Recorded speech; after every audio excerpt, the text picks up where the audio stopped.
please welcome to the stage Christian Horner.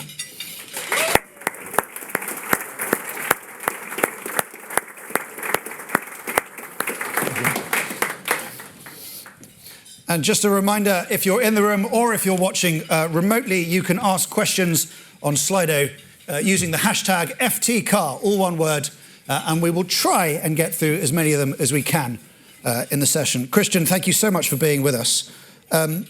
I saw an intriguing photo over the weekend of, not a lot of questions start this way. I saw an intriguing photo over the weekend of you and Elon Musk in Miami. What was he doing over there? Well, it was great to see him coming to a Formula One race and embracing the combustion engine again. So he was, I think he was very impressed with the technology. And obviously an incredibly bright guy, wanted to know all about the battery and so on, and the power and the output of the car, and then threw down the gauntlet of wanting to race us with one of his electrical vehicles, but then realised that they could only do half the race. So, are there any, and they'd be very good on the straights, but less good on the corners from my experience of them. Any plans to work together with him on anything other than friendly, competitive banter racing? Well, look, he's a partner with Larry Ellison from Oracle, who is our title partner, and it's always great to meet people like that because, they're so involved in the tech and so forward-thinking as well. So, Formula One has a big regulation change in 2026 where the battery becomes ever more pertinent. So it would obviously be great to attract talent like that to come and invest in Formula One. You have a 2026 partner lined up already. Yeah, no, absolutely. And I think, for us strategically, the partnership with Ford was very much focused on that electrification. I think, having an OEM like Ford just opens up that technology to us, which is an energy drinks manufacturer or subsidiary as an energy drinks manufacturer making our own engine. It's kind of useful to have an OEM like Ford that is investing billions in battery technology. I love the fact you still describe yourself as an energy drinks manufacturer, right? And you still think that's what people really know Red Bull for? Well, I think it pisses them off, to be honest with you, because if you are an OEM being beaten up by a bunch of people from a fizzy drinks can, sometimes it sits a little uncomfortably. So, but it just shows that you get the right people together, the right tools, the right belief, the right culture. Anything's possible. So we've done it on the chassis side. So we thought, well, why don't we try and do it on the engine side as well? I can't let go briefly the idea that Elon Musk might be even slightly tempted. Was there anything in what he was saying to you that indicates he might seriously be thinking about this? With somebody like that, I guess you never know. It was just great that he was showing so much interest in the sport and in the technology and so on. But look, where he chooses to take that, only someone like you would know what was going on in his mind. Okay, well that wasn't a no. I note that. Can we talk a little bit about the Ford partnership then? Yeah. How did that partnership come about? Who approached who? When did it start? Well, it really started in the autumn of last year, and everything happened very quickly because I heard that Ford were contemplating a re-entry into Formula One, and we were looking for a partner in this new project for the engine that we're producing for 2026. So on the way to Brazil, I went via Detroit, and I met Bill Ford and Jim Farley, and I suppose when Jim walked in a Sergio Perez cap to the first meeting, that it felt like it was going to get off to a good start. And look, we had a great meeting, and you could just tell. Sometimes you can tell just from the get-go if the feeling is right. And Ford were keen to come back into the sport, and we're impressed with what we're doing, and they had technology that we could only dream about as their whole shift towards electrification and the investment that they're making. So for us, it was very natural and therefore very easy partnership to bring together. And already, we're seeing some of the fruits of that in the engine development that we're conducting. Have you, obviously, you're going to be deeply working together on a lot of the powertrain. Have you yet decided, I know the partnership's in early days, 26 is the date. Have you decided yet who does what within that relationship, within the partnership? Well, Ford and Jim really came to us and said, look, you guys are the specialists. Go and get on with it. And if there is anything that we can help with, we're here to help and assist. And so making a bespoke combustion engine under the Formula One regulations with fully sustainable fuel, that's something that the skill set of people that we have are very competent in. But the cell technology, which is going to represent 50% of the power of these cars moving forward, is something that we have very little knowledge in. So I think that's where Ford, particularly in the electrification, are going to play a key role in helping us to deliver in 2026. Is there any chance that partnership might one day lead to, hypothetically, some Red Bull road cars made by Ford or engineered with them? Who knows where it will lead? This Formula One is very much the halo. Ford are involved in many forms of motorsport. Red Bull are involved in many forms of motorsport. So we've got, we've produced a car previously, or designed a car for Aston Martin with the Valkyrie. We're producing our own car in the RB17, a track car.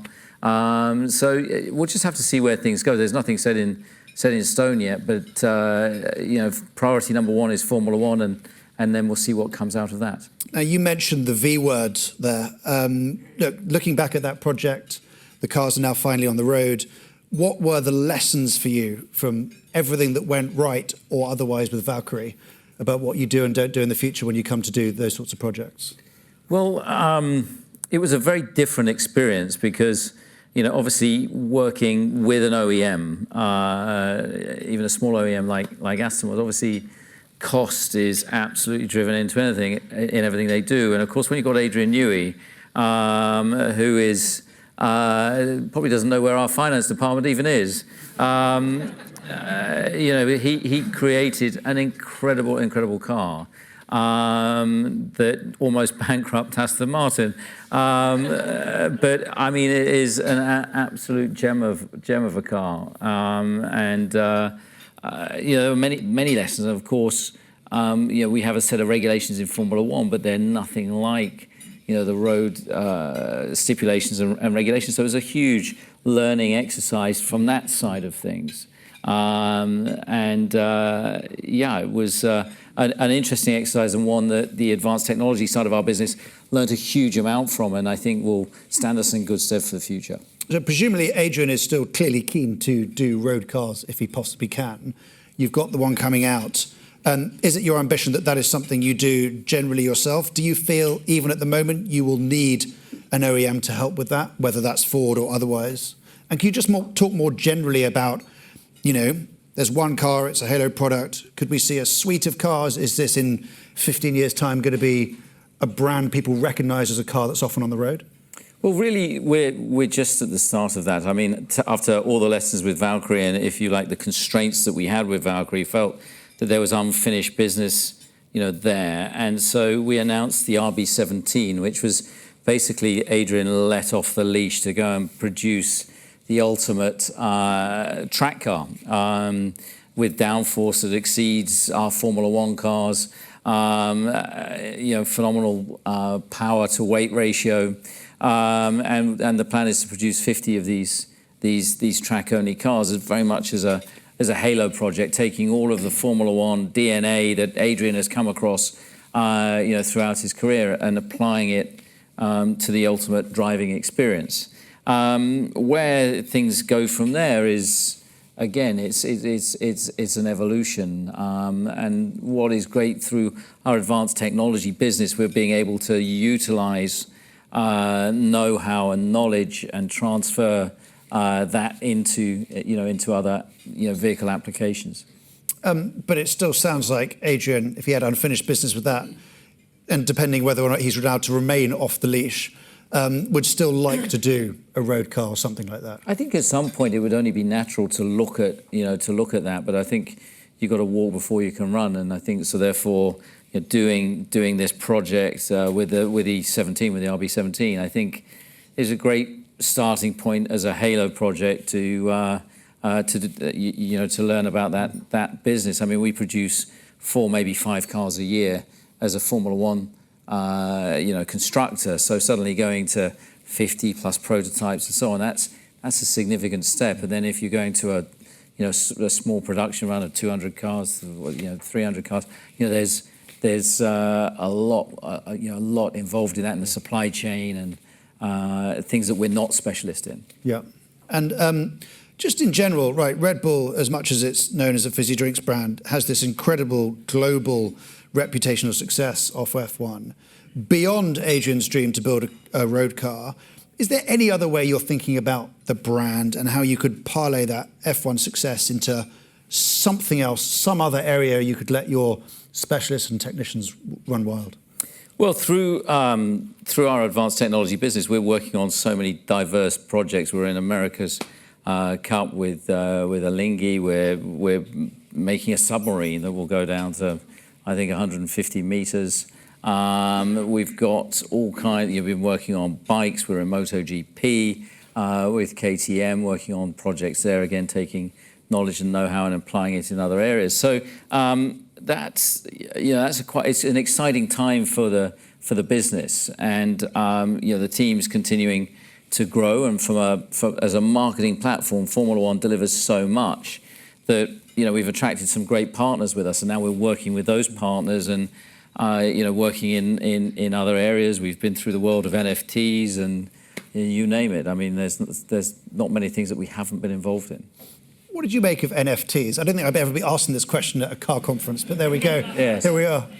What did I learn about NFTs? We learnt a lot. I mean, it's an interesting sector. I don't think I'd be putting my mortgage on it, but... you have a mortgage? Well, okay. Yeah.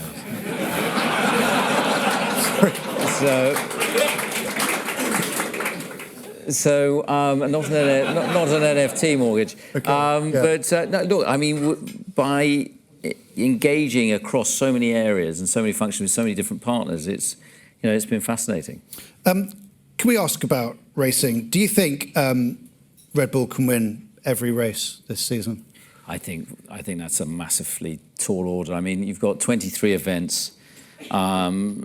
Street circuits. There's going to be weather that turns up at probably Silverstone. There's going to be reliability, strategy, an element of luck. So I think to win 23 races is unimaginable. I think I'm sitting here after 5 races and we've won the first 5. And that already feels like it's by far the best start we've ever had to a Grand Prix season. So we just want to keep that rolling as long as we can, and take one race at a time and not think about trying to win 23 races. Given how far ahead the cars are at the moment, something's got to go pretty badly wrong for you not to. Well, there's always things that can change, and I think that we're now heading back into the European season where it's the first round of the big upgrades are coming, and if you believe Mercedes, they have a completely new car coming. Ferrari. I'm not going to answer that question. Ferrari, have upgrades coming, and the competition will start to come through. And I think that it's still early days. I mean, it's very easy to get carried away with what's going on here and now, but there's developments that are coming in the pipeline, I'm sure, with other teams that are only going to converge the grid. Now, Sam asked this question to the F1 chief earlier, so I'm going to ask it to you as well. Your cars, technically at the moment, seem to be so far ahead of the others. Does it make the competition this year much less exciting for people to watch? It's always an endless debate. I think what's interesting this year is the dynamic between the two teammates, where we've got, there's Max has won 3 races, Sergio's won 2 races. There's 14 points difference between the two of them, and so how's that going to play out? It's going to be interesting to see that inter-team dynamic. And as I say, I'm sure that the others are going to turn up at some point. How do you manage an inter-team dynamic, right? I mean, that's a topic for a 3-day conference in its own right, but you've had some partnerships in your time. How do you get those guys to play nicely together? I think it's about just being transparent and talking things through and going through what the expectations are and reminding them that they drive for a team and they represent every team member when they're driving their cars. And they represent all the partners that we represent as well. And it's not just about them. And of course, in a briefing or in a meeting, they take that in, but as soon as they put a crash helmet on, I think it goes straight out the other ear. But look, I mean, you could see on Sunday the respect that there was between the two drivers in the way that they raced, with each other. That they were hard but fair and gave each other enough space, which is what we asked. And I think that Formula One, you've got two championships. You have the Constructors' Championship, which is where the money is distributed, where the money flowing into the sport, where Stefano pays out on. We get not $1 for winning the Drivers' World Championship. Every bonus payable in the team is not on a driver's bonus or related to a driver's championship. So from a team point of view, what we want to do is to make sure we give them both equality, and we go at pains to do that to the point that we even, from weekend to weekend, who pulls out the garage first alternates, or who talks in the debrief alternates. And that's something that we've become accustomed to over the years working with competitive drivers. So if you had a choice between being able to win drivers or constructors, which do you value higher, other than obviously getting all the money from constructors? Well, I think every single member of the team would say the Constructors' Championship from a fiscal point of view, because that's where we're gauged against our fellow teams, and that has the biggest financial impact on the team. But from an emotional point of view, from a fan point of view, and from the racer's point of view, it's obviously the Drivers' Championship just has that extra attachment to it. You guys, as a team, do a lot to nurture young drivers. Yeah. How difficult is it to get young drivers to come up into the sport, which is unbelievably competitive? And who are the young drivers that you think we should be watching? Well, we've always, as a team, believed in investing in youth, and it's not just drivers; it's engineers, it's talent throughout the business. But in young drivers now, you're having to go younger and younger. So I think our youngest driver on the books is 13, running in karting, and then by the age of 15, is the earliest age they can drive a single-seater racing car. And so we have a scouting program that is looking particularly at young talent, and I think it's incredibly important to continue to invest in that talent, because we've seen it's paid off. Sebastian Vettel was a product of the junior team. Max Verstappen is a product of the junior team, and many other drivers that have gone on to have good careers in Formula One, like Carlos Sainz or Daniel Ricciardo, have all been products of that junior team. Do you ever get, you've brought them up, you've nurtured them, you spotted them, and then they go off and race for someone else? Do you ever get kind of slightly heartbroken by that? No, because they always come back.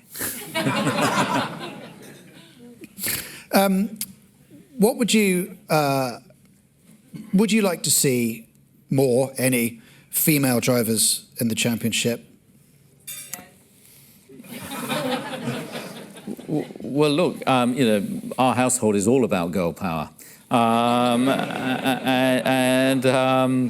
have 4 daughters. I'm in the same camp. Yes, don't worry. yes.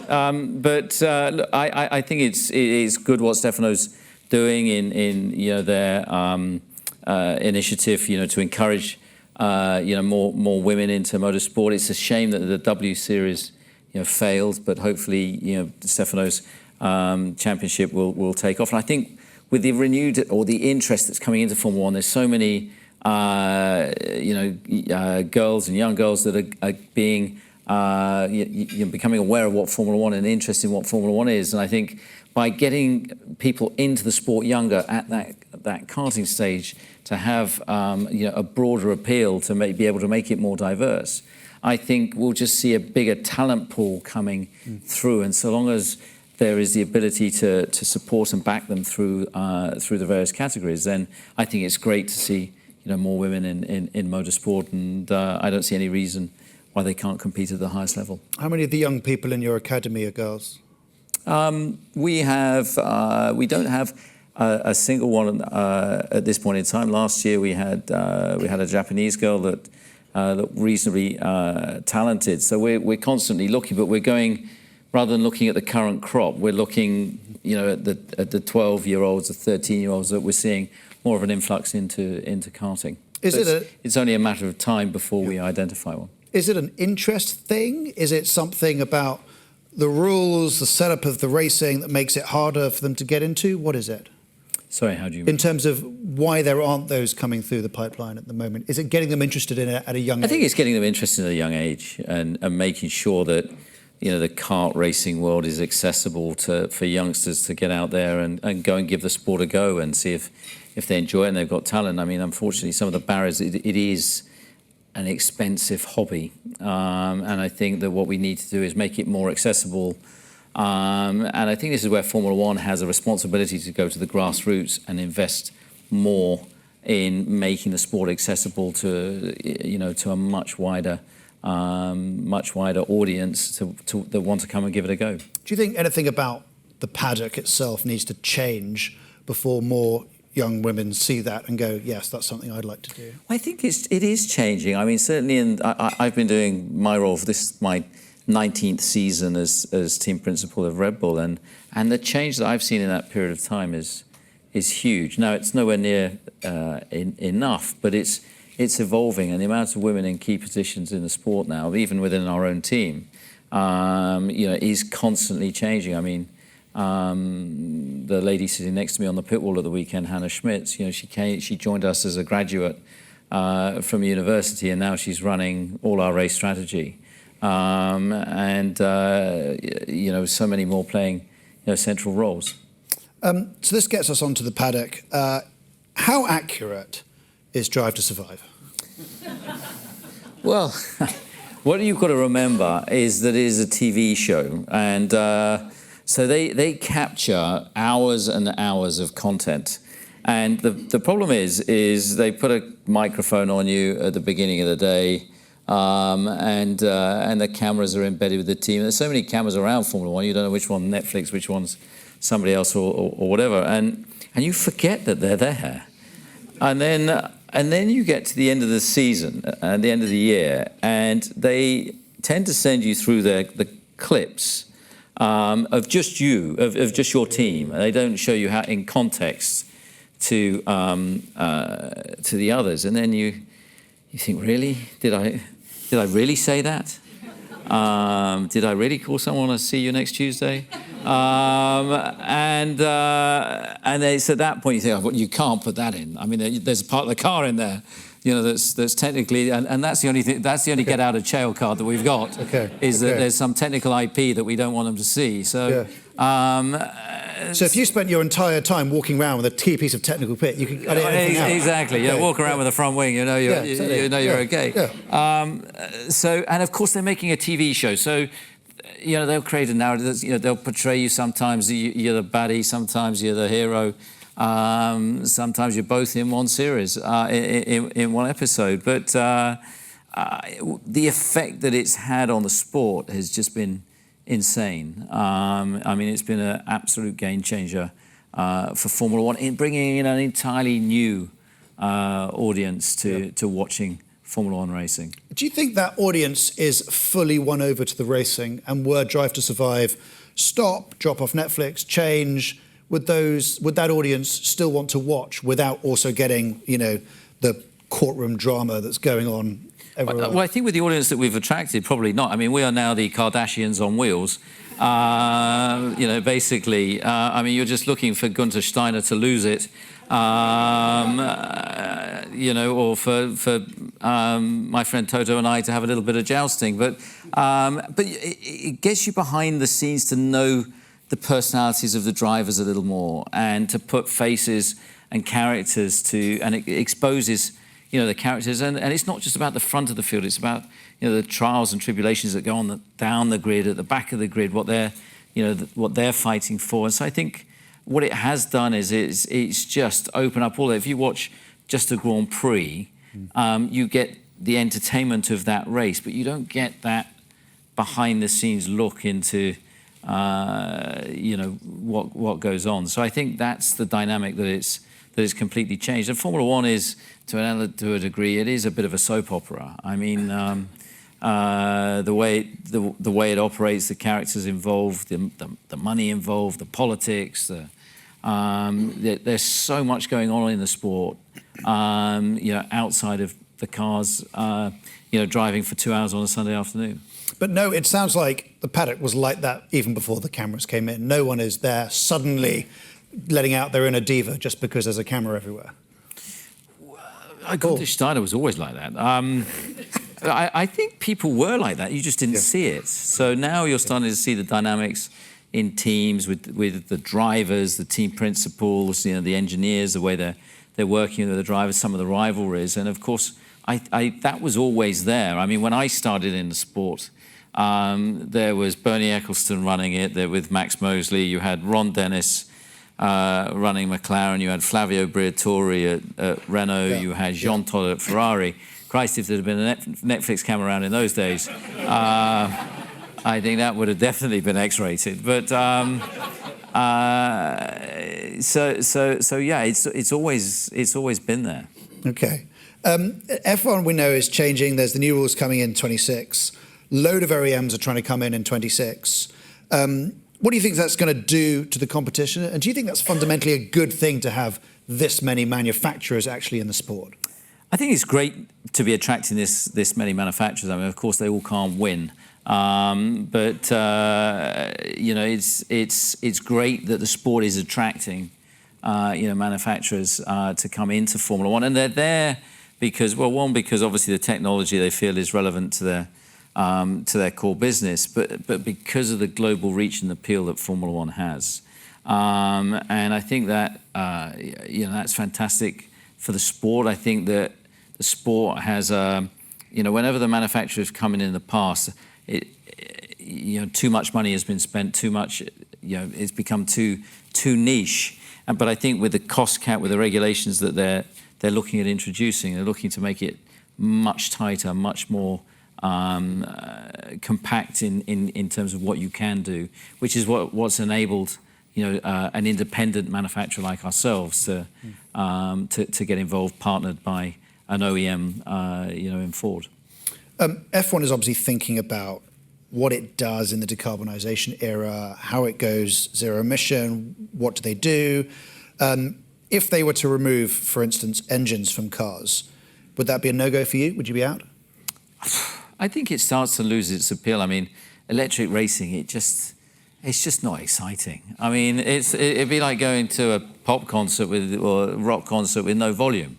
You need to have, an element of motion and entertainment, and Formula One and sport has to be entertaining. Now, at the same time, I think it can be used, which is, again, the route that the sport is going, to showcase and pioneer new technology. So now with fully sustainable fuels for 2026, with the power that we're going to see, the combustion engine isn't quite dead yet. I don't believe that if it can be carbon neutral, then it still has a role to play. What's the one thing that F1 can never lose if it's to remain popular? Is it the sound? Is it something else?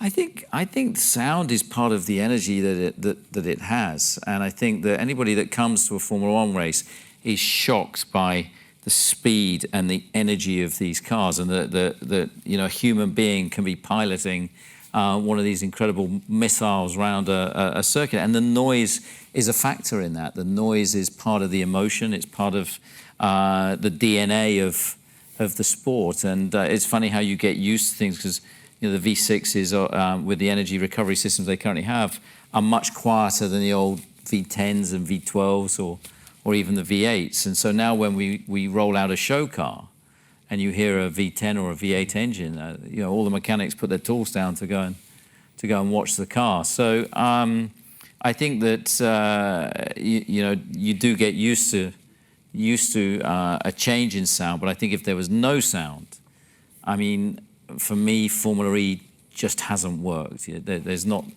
just not quite the emotion. It hasn't caught on in a way that Formula One has. Yeah. What's one country where you'd love to see a new race? Oh, crikey. Well, there's so many countries competing for races now. I mean, South Africa is pushing for a race. Let's stick the politics aside. You're like, there, I would love to race there. Well, where would I like to race? I've got no idea, actually. I mean, probably Brands Hatch would be quite nice, but yeah. I mean, there's so many great circuits around the world that we get to visit. There's not one place I'd say, yeah, let's go and do a race in Barbados. There was once upon a time. Bernie had a great play. He wanted to do London, right? You'd love to race like that. Would you like to race around London? I think London, a race in London at some point, would be fantastic. So long as it didn't. You need to keep the heritage races like Silverstone. Yeah.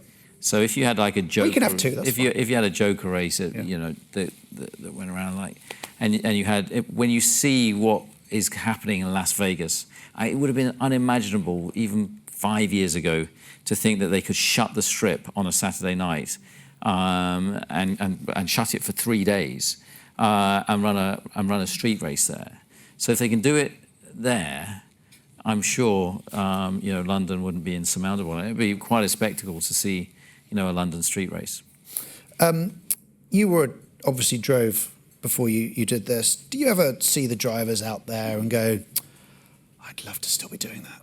No, absolutely not. That was well, I think that I stopped because I recognised I got as high as Formula 2, but I recognised that the skill of the driver, and as the cars get more and more powerful, you realise the risk that's involved, and having the ability to disconnect your head and heart from each other are sometimes quite difficult. And I think that I recognise that my talent that I had was relatively modest, and I wasn't prepared to take the risks. There was a self-preservation that was built in that thought this is just stupid. When there's a barrier there and you can actually really hurt yourself in this. So I knew at that point that it was time to stop. And when I see the level that these guys are at now, it's insane. And then we have Max, even during the race on Sunday, he's watching the TV as he's driving around. He's commenting on what's going on in the race, and then he starts having an argument with his race engineer about have you checked the front wing for the medium tyre at the next stop? And his engineer went back to him and said, well, Max, you drive the car and I'll do let me do the engineering. You get on with the driving, I'll focus on the engineering. So the capacity that they have to operate whilst running at these incredible speeds is quite phenomenal. There are 23 races at the moment. Everyone wants another race, etc. What's the absolute limit you'd be like to do? 25 would kill us. 27, 24. What's the number? About 18. But the problem is, Stefano turns up and they play the same trick every year, and it's like, oh, maybe we can't go to Silverstone, or Monza's looking a bit wobbly, and so on. And so he said, well, look, we've got to protect. We can't lose Monaco, we can't lose Monza, we can't lose Silverstone. And then he says, yeah, but what about Las Vegas? Okay. All right, we'll go to Vegas. What about Miami? Yeah, all right, we'll go there too. They just keep coming up with great venues and great races, and it's difficult to say no, but you do reach a point where you wonder where you get to saturation, and 23 is an insane amount of racing and mileage that we have to cover in a season. And I think it's better to have competition for the existing venues than just keep adding more and more, because you do get to a breaking point, which I don't feel we're that far from. They're unlikely to cut it down to 18, but they're not. Do you want them to not go above 23? I think for me, 23 is top end. I think beyond that, we're just about to go into a triple header off the back of a doubleheader. We've just gone from Azerbaijan to Miami, then we're coming back, and we got, obviously we've got three in Europe. It's brutal, the travel schedule, and I think you get to a point where 23 Sundays a year for people to go and take 2 hours out of their Sunday afternoon or evening. It's a big commitment to follow a whole season. And I think that's enough. We've had a lot of questions coming on the internet, and we've got 7 minutes, so we're going to see how fast we can go through them. What responsibility does F1 have to pioneer technologies that help the industry get to net zero, or should it prioritise entertainment? I think it needs to find a balance between the two, and I think the two can live in harmony, where when you think of the talent that we have and the engineering talent that we have in the industry and the sport, by coming up with regulations that have a future relevance, then we're putting some of the finest engineering brains in the world into coming up with these solutions. And so I think, for example, the 2026 engine will have phenomenal economy and be totally carbon neutral. And someone asked about the noise, right? Talked about the noise. Would you ever consider, simulating the noise? If you had an engine without a noise and you went, let's just put a great big. I don't know quite how to answer that. I mean, you can swear if you want. It's fine. We don't mind. Okay, fine. Good. I think that you want the real thing. That you don't want a simulation of something. I think that I don't think I could credibly drive around in a car that was just making a noise and keep a straight face. Okay, that's fine. I'll ask about reliability issues instead. That's fine. You have reliability issues in 2022. You've done an incredible job overcoming them. What was the trick, and what should we learn from Red Bull Racing? I think that reliability is a key thing, and I think the approach we take is you're always learning, and whether you're winning or you're losing, you're always learning, and you can leave no stone unturned. So it's all about the marginal gain. So even from the race that we finished first and second at the weekend, it's like, okay, where could we be better? What could we have done better? Where were the risks reliability-wise on the car? So it's never being enough. Okay. What do you think F1 should be actively doing to make itself more accessible at the grassroots level? You've talked a little bit about this with the Academy. I think we just need to be investing more to make it more accessible, to get youngsters, getting to their local kart tracks and having the ability to get out there and have a go. What else can be done to make F1 exciting beyond using fuel? Beyond using fuel. Yeah, that's the question. I think that that's a good question. Sometimes the races. I think we should move away from one-stop races. I think we need to get to more multiple pit stop races and a bit more jeopardy, perhaps. With the problem with engineers, they make things too good and too predictable, and I think we need to perhaps throw in a little bit more jeopardy into there, a little bit more of the unknown. How would you do that, though? Well, I think if you made the tyres, you picked some of the softer compounds, that it was hard to get to the end of a race, that you had to do perhaps a mandatory 2 pit stops, during a Grand Prix, and you've got to run all 3 compounds of tyres. Why not do something like that? Something like that. How are we going to deal with the challenge of both drivers fighting for the championship later in the season? What happens if you get to that situation? Well, look, that's a luxury problem to have. If we get to that point, then I'll be pretty happy to have that headache. And as I said earlier, I think it's just about both giving them the same chance and the same opportunity, and it needs to be down to what they do on the circuit. Perfect. We have a couple of minutes left. Does anyone in the room... Oh, look at this. Show of hands. Gentleman here. Hi, Christian. So yourself and your biggest competitor in the last decade, who we won't name, both have racing experience and of having been a driver. Do you think that background kind of gives you an edge over your other competitors, most of whom don't have that background? And I guess if not, what would you say is kind of the biggest reason for your success personally as a team principal, not just for Red Bull, but for yourself? Well, look, obviously, I raced and Toto took part. And of course, it gives you an insight into the emotions that a driver goes through and some of the challenges. It's quite a lonely place sitting in that cockpit, and you want to, when you look out of that cockpit, you want to feel that the team, you've got a team that believes in you, that they've got your back, and that